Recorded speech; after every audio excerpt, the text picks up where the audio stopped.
What is up, everybody? Welcome to the Kelvin Graves Show. I'm your host, Kelvin Graves. Thank you so much for watching. So as you see, I have a guest on. Um, Before I do bring him in, I just want to say that I am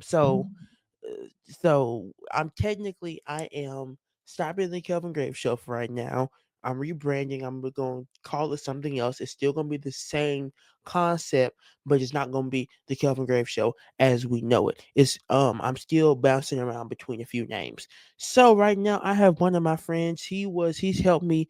He kind of, I think, gave me the idea to do this. He was on my first episode and a couple other episodes that I filmed that I never uploaded. Some people call him nephew or 615 Fave Neff. He is um he is a dedicated activist, a cultural custodian.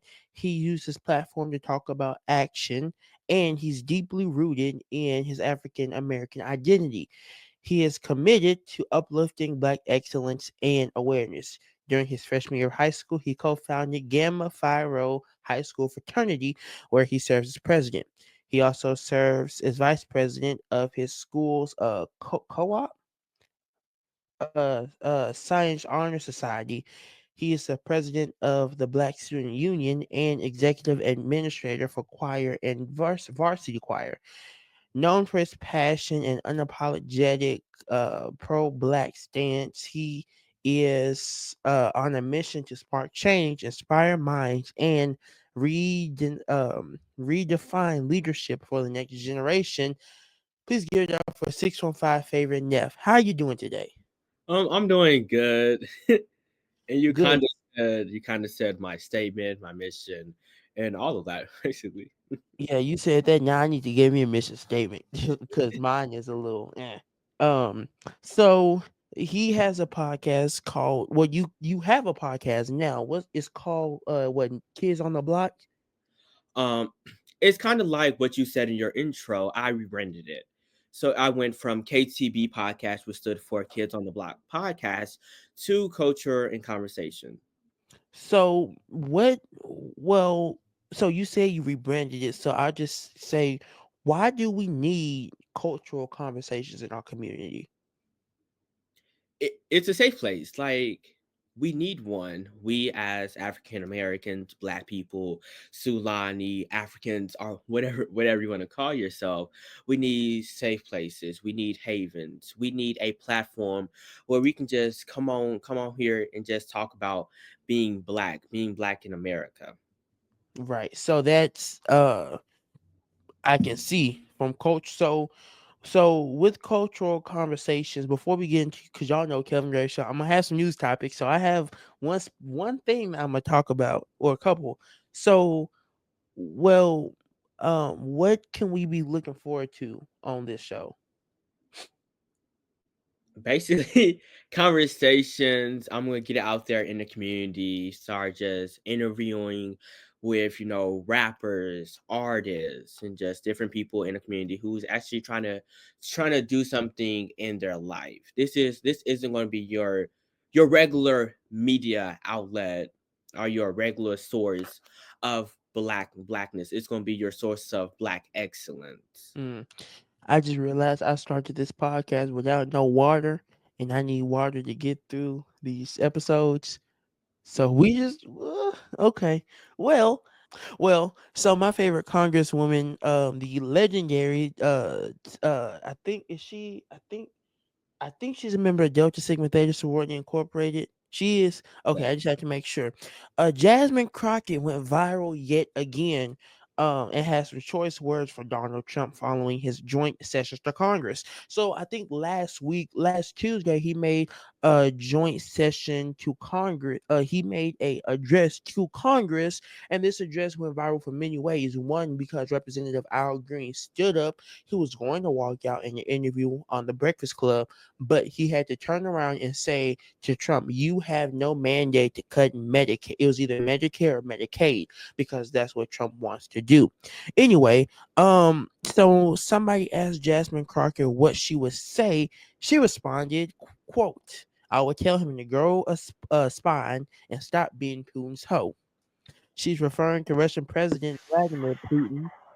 Said that's all we got right now is a Putin's little hoe out here doing the bending, the binding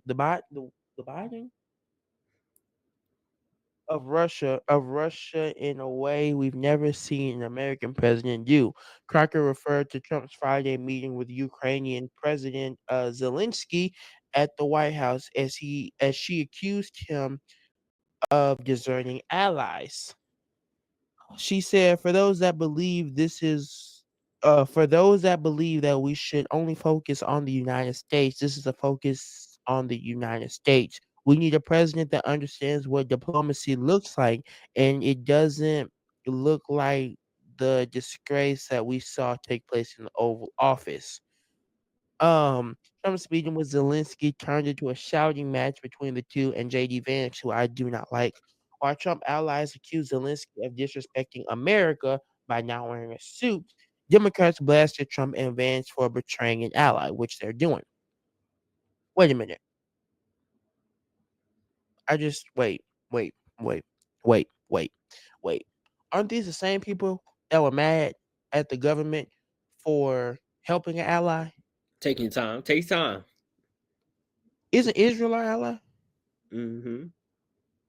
S- So the the same people that are mad because he's disrespecting an ally are the same people that wanted the government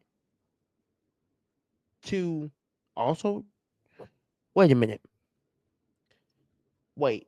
People were mad because we supported our ally. They're also mad that we're not supporting another ally. Mm-hmm.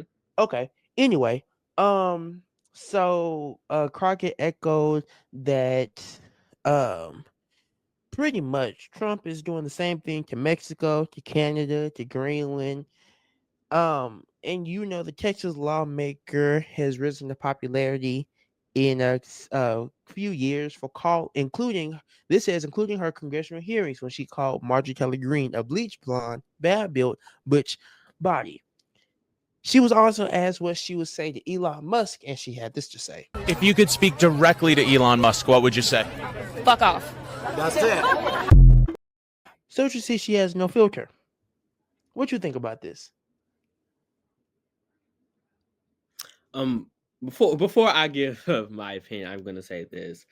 I'm not here, nor is my platform here to disgrade another person, talk bad about, Oh, are we not? Oh, or anything about another human being. well, he's not. I don't like JD Vance.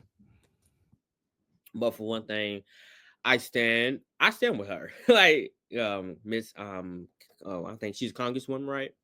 Congresswoman Crockett. I stand with her. You know, the words that she said, her tone and her diction, it is what needed to be said. It is what we all want to say, but we can't. We don't have the platform. We don't have the chance to say it. So she is a voice. She's a voice for us. And I say what were you gonna say? I stand with her. Yeah, and a lot of people think that a lot of people are upset at the Democratic Party for multiple reasons. One, because they lost the election, but two, because they feel like the Democratic leaders, being Chuck Schumer in the Senate and Hakeem Jeffries in the House of Representatives, aren't doing enough.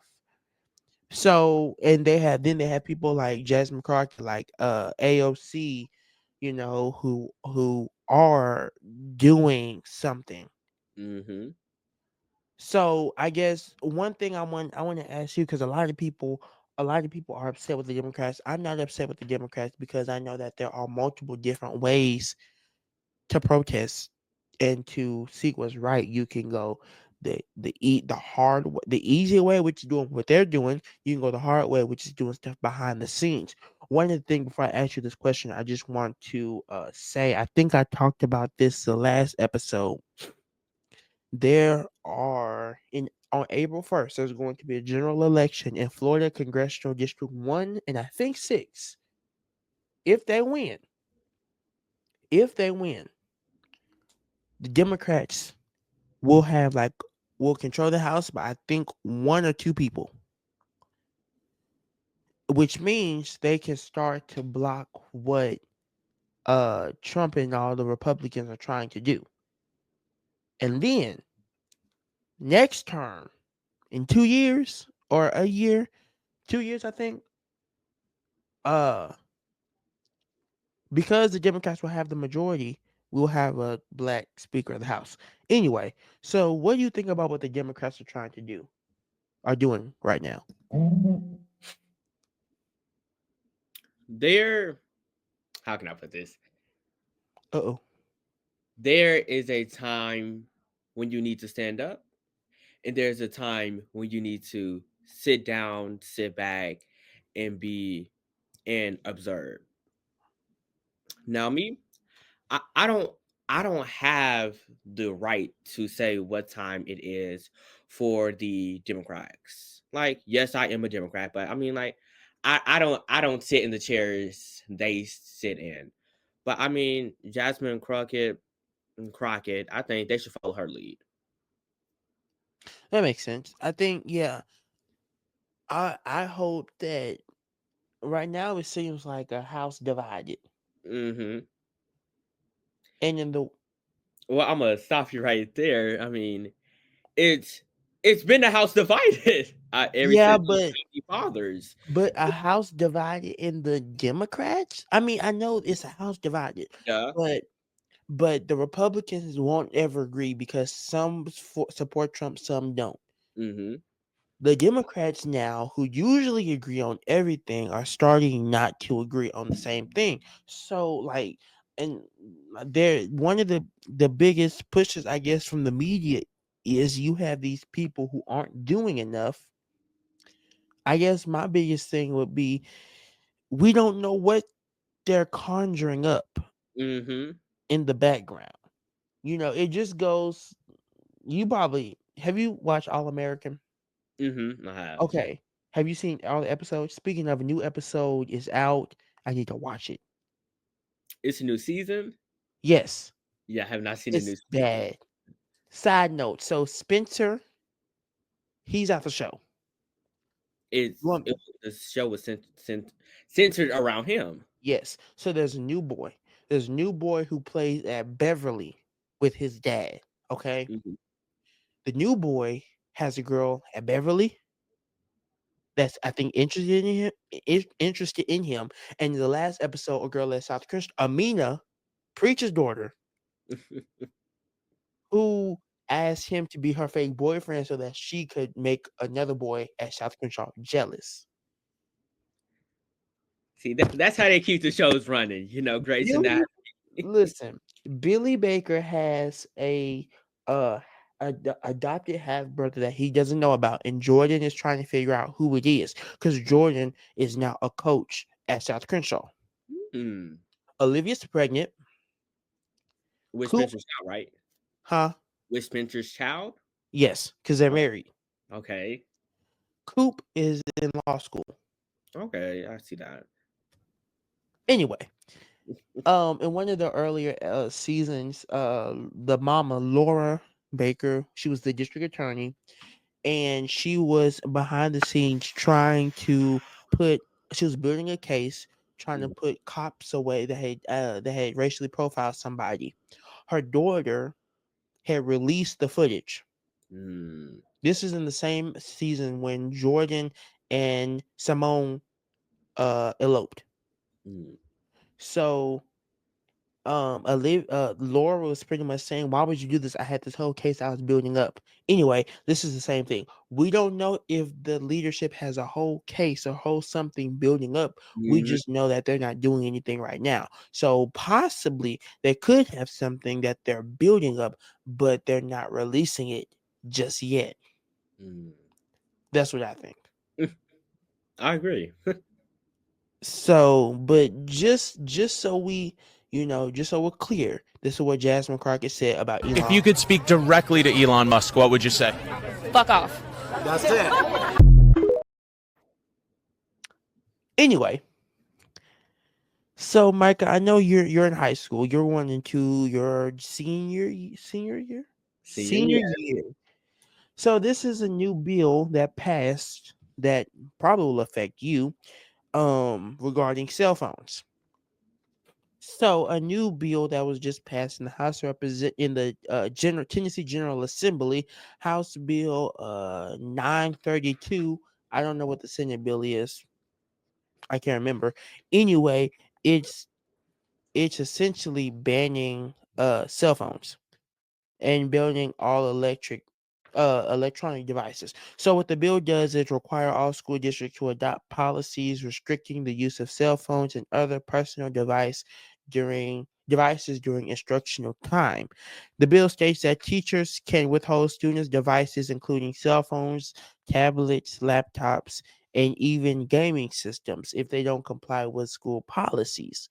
The only exceptions are for educational purposes, emergencies, and in the cases where students have an IEP or 504 plan, which is an individualized education plan or a 504 plan. This bill, if this bill is signed into law, it will take effect in the 2025-2026 school year. So all it's saying is pretty much, hey, I'm taking your phone. I have the legal right to take your phone.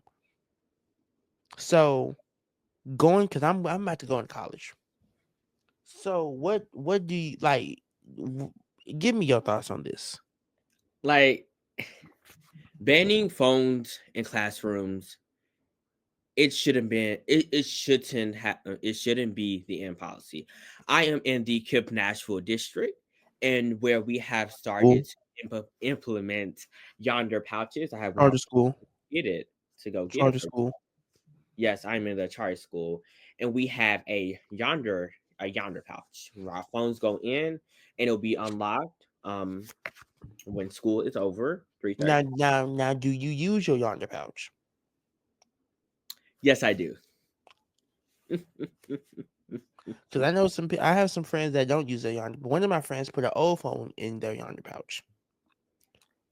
I'm like, this is too much to ban classroom cell phone use. Because after what recently happened to us at Antioch High School in the private school, I want to say it was Providence. Correct me if I'm wrong. Covington, Against cover something. Covington. I'm covered in the blood of Jesus, but Man, but these it was times where it was emergencies. And how are you going to call home if there's I emergency? think going off of that, I didn't mean to interrupt you, but going off of that, I think they want teachers and school people to call home in an emergency. How are you going to do that? How is one person, let's say your director of operations, going to call what 300 students? That's a good point. Like how is your director of operations, assistant principals, and principals going to sit there and divide up what 1,000 students? That's a good point. I didn't even think of that. Or what are we going to do? Send out emails? Emails is not going to get People the don't parents fast people enough. don't check their email, and then them robocalls, them It might calls that tell you out of school, they don't listen to those neither. right go straight to decline. So I Exactly. what happened, and it will be better if there is a active school threat. It will be better if a student can reach their family, personal, and private. That lets their family know, mom, dad, auntie, uncle, guardian, I'm safe. Instead of the school just calling and say that we are under a active gun threat. So yeah, I think I'm not a fan of this. I don't even like when they take like my school implemented cell phone policies and it's ridiculous. Mm, I don't like I hate the policy for multiple reasons, but mainly because you're saying I need this, especially when I didn't have a car. This was going to be how I know how I'm getting home. mm-hmm. And I don't have time for my mama to call it. My mom works for she works for the state of Tennessee. She don't have time to call. Hold on, let me pick up my phone and call this school. What's the school number? Hello, can you transfer me to Hello, can you tell Kelvin Graves to ride the bus? Okay, bye. The secretary looks up what class I'm in. Uh, Mm, tell Kelvin Graves to ride the bus. Kelvin ride. And by that point, she can just she can just text me, ride the bus. Send. 5 seconds later. Okay, let me make sure I have my bus pass. I'm riding the bus. See what I'm saying? mm-hmm. So yeah, we're going to take a quick break. We have something called the Book of the Week. This book of the week, you'll hear more about it, but it is called Medgar and Marley by Joanne Ann Reed, host of the Cancer Show, The Readout on MSNBC. I love the book. You'll hear more about it. We'll be right back. The Kelvin Graves Show will be right back. Wanted to take the time and talk about this new book by Joy Ann Reid called Medgar and Merle, Medgar Evers and the Love Story That Awakened America. Mary Louise Beasley met Medgar Evers on her first day of college at Alcorn A&M College, now Alcorn State University. They fell in love at first sight and married 1 year later. Medgar, as a field secretary for the NAACP's Mississippi branch, fought against racial discrimination in the state and country. Merle served as his secretary and confidant as they struggled through segregation, violence, and sheer despair within their state's Black Belt. On June 12, 1963, Medgar Evers was gunned down in the couple's driveway in a Klan-related assassination. In the wake of his death, Merle carried on their legacy. In this groundbreaking account of the two civil rights heroes, Reed uses Medgar and Merle's relationship as a lens through which to view the work that went into basic rights for Black Americans and the repercussions that still resonate today. You can find this book on Amazon. Type in Medgar and Merle, or type in Joy Ann Reid, host of MSNBC's The Readout. You can also catch two of Joy Ann Reid's best-selling books called The Man Who Sold America and Fracture, Barack Obama, the Clintons, and the Racial Divide. Back to the show. That was the book of the week, Medgar and Marley. I just started this book. I actually kind of like the book. I love it. I'm not a good reader of books because I need somebody to actually paint the picture. If I read a book, I'll pick up the book, The Cat in the Hat. But if I listen to somebody reading it, The Cat in the Hat. So I'm most definitely listening to the audiobook on Audible, but this is a good book. Um, so you can find this on Amazon, Barnes and Noble. You can go to I think Books a Million. I feel like I saw it somewhere. Books a Million, Walmart, your local library, wherever you want to go buy this book. It's an amazing book. All right. So we got some interestingness going on for you today. I have a legislative update. Or Michael, do you want to do the legislative update? I can. All right. Go ahead. Legislative update, bills in the Tennessee General Assembly. Go ahead. The first one I am seeing is House Bill 0012, Senate Bill 0142, Universal Free School Meals.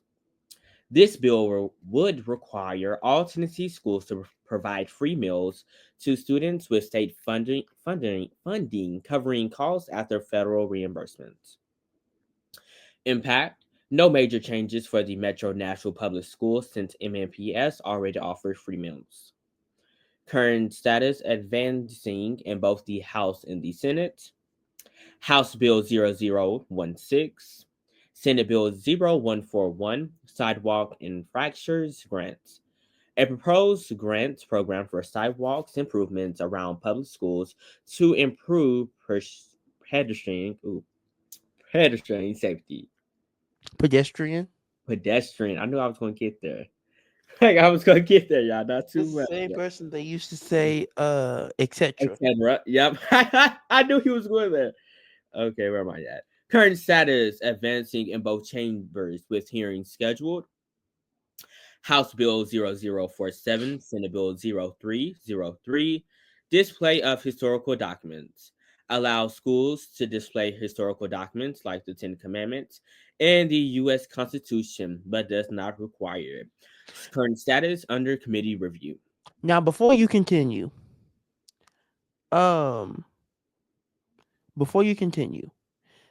this bill was a little confusing to me, only because at first the text of the bill is saying something like um you so what I got from it is you can put,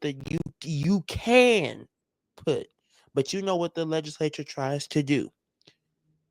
They say these little words, but they really mean do it. So you can put the 10 commandments inside of the school. Now, what I want to know, there's a lot of pastors and ministers and reverends that are in the General Assembly that are Democrats. So I wonder if they're gonna vote for it. Anyway, keep going. And I can pause right here also. Um, the Ten Commandments, it will be under the Christian religion, which I am a Christian. Kelvin here is also. Like, what is the people who are not believers and followers, what are they going to do when they see the Ten Commandments in the classroom? Right. But then there are a lot of things that other religions do that we have to go with. Like, for example, spring holiday. Mm-hmm. We can't say Good Friday. We have to say we're out for spring holiday. So there's a Mm-hmm. lot of stuff that we also have to, you know, substitute and conform to for the other people. But keep going. Mm-hmm. And the last but not least is House Bill 0061, Senate Bill 0146, Student Attendance and Educational Neglect. Clarifies that subopponents can be used to obtain student attendance records in cases of educational You subpoenas. subpoenas. I think you spelled it wrong, but you know. No, that's how you Current spell it. status, That's how you spell it. That's how you spell it. Listen, I copied and pasted everything. current status scheduled for committee review in March 2025. These bills could have lasting effects on students and teachers. What should people do if they want to stay informed and involved?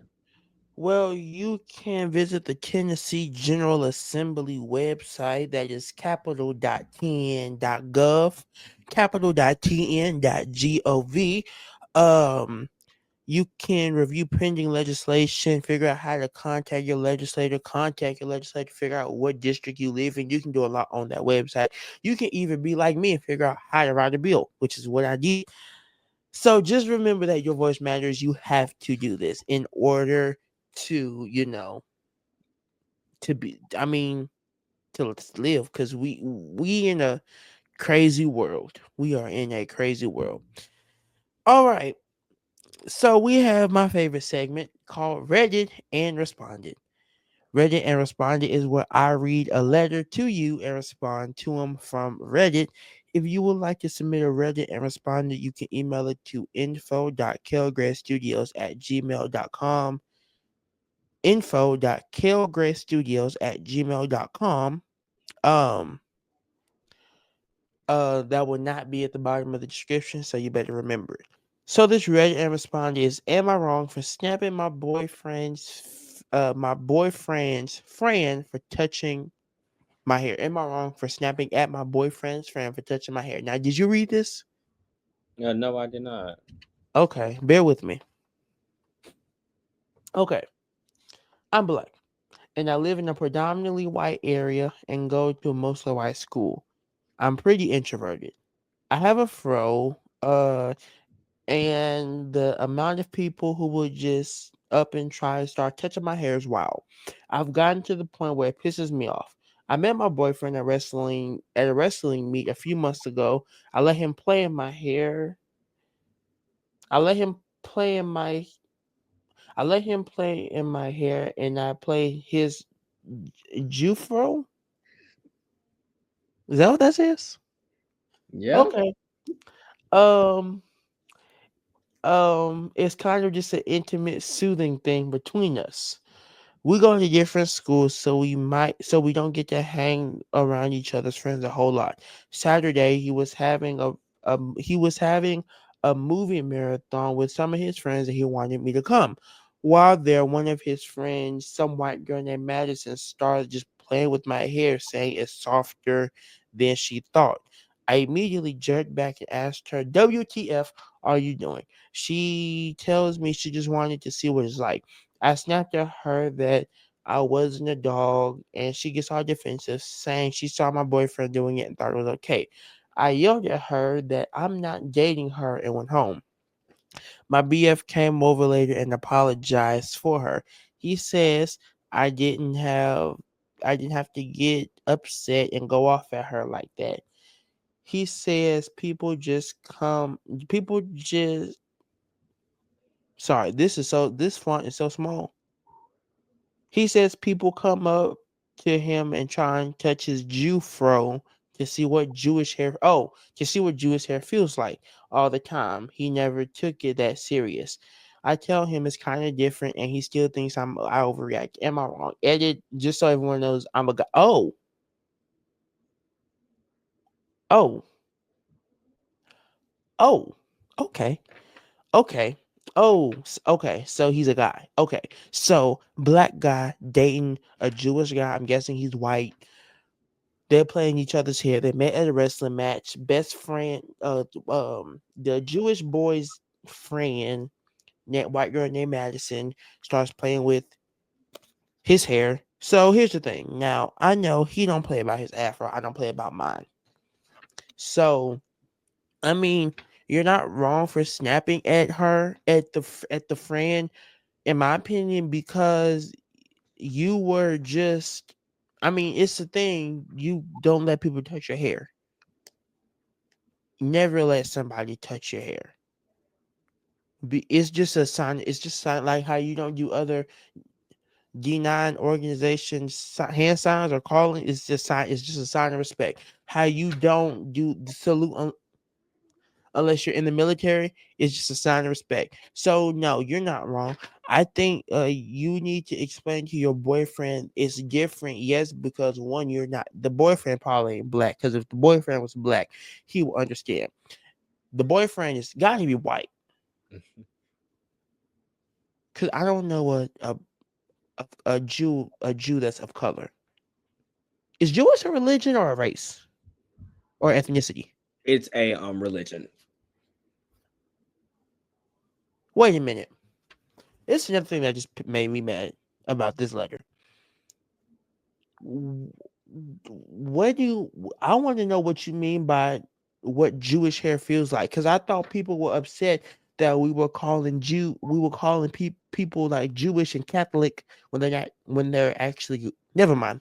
You're not wrong, Michael. What you got to say? Um, he's not in the wrong, but I think he just needs to explain to his boyfriend what what his hair. I'm taking a step further. What black hair means. Black hair for many years. It was like you said. It's a sign of respect. It's our crown. Mm-hmm. Each of us, we all wear our crowns different, and that's our hair.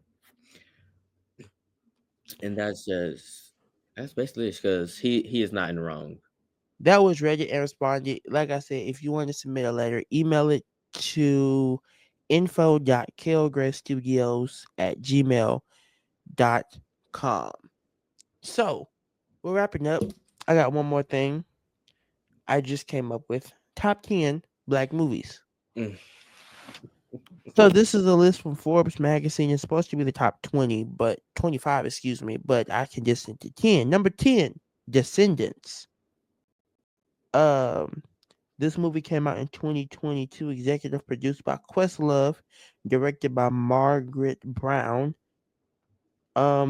This movie is just this movie gives you an insight about the impact of slavery on contemporary African American families.